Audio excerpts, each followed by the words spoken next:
नमस्ते बच्चों, मैं JVN doctor Nirupama Harshvardhan, faculty of education and methodology, Jyoti Vidyapeeth Mahila Vishwavidyalaya Jaipur से। बच्चों, मैं आपको पढ़ा रही थी उपन्यास के तत्वों के बारे में। पिछले वीडियो में हमने देखा था उपन्यास के कुछ तत्व मैंने बताए थे। आज मैं आपको बताऊंगी देश काल और वातावरण के बारे में।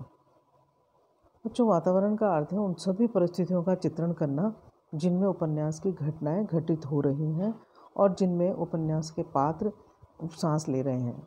पात्र और उसके चारों ओर का जो वातावरण है उनका बहुत ही गहरा संबंध होता है। उनका चित्रण न केवल पात्र की मानसिक स्थिति को उद्घाटित करने में सहायक होता है, बल्कि वातावरण किसी भी उपन्यास को विश्वसनीय बनाता है। वातावरण कथात्मकता से भिन्न होता है, परंतु फिर भी उसमें वर्णन की प्रधानता रहती है। वातावरण के बारे में एक उपन्यासकार को पूर्ण जानकारी होनी चाहिए। जैसे कि अगर उसे किसी अंचल विशेष के ऊपर कथा पर उपन्यास लिखना है तो उसे उस अंचल विशेष की पूरी जानकारी होनी चाहिए। वहाँ का इतिहास, वहाँ का रहन सहन, उस अंचल विशेष की वेशभूषा, आचार विचार, भाषा शैली, भाषा बोली, इन सब बातों का ज्ञान उसको अच्छी तरह से होना ज़रूरी है।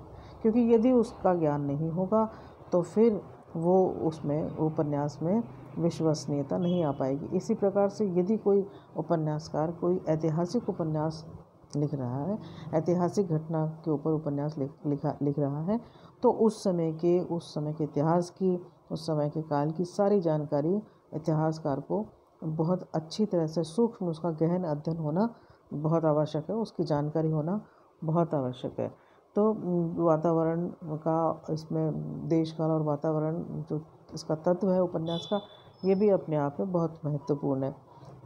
एक विद्वान श्री गुलाब राय जी का कहना है कि देश काल के चित्रण में सदा इस बात का ध्यान रखना आवश्यक है कि कथानक के स्पष्टीकरण का साधन ही रहे, स्वयं साध्य न बन जाए।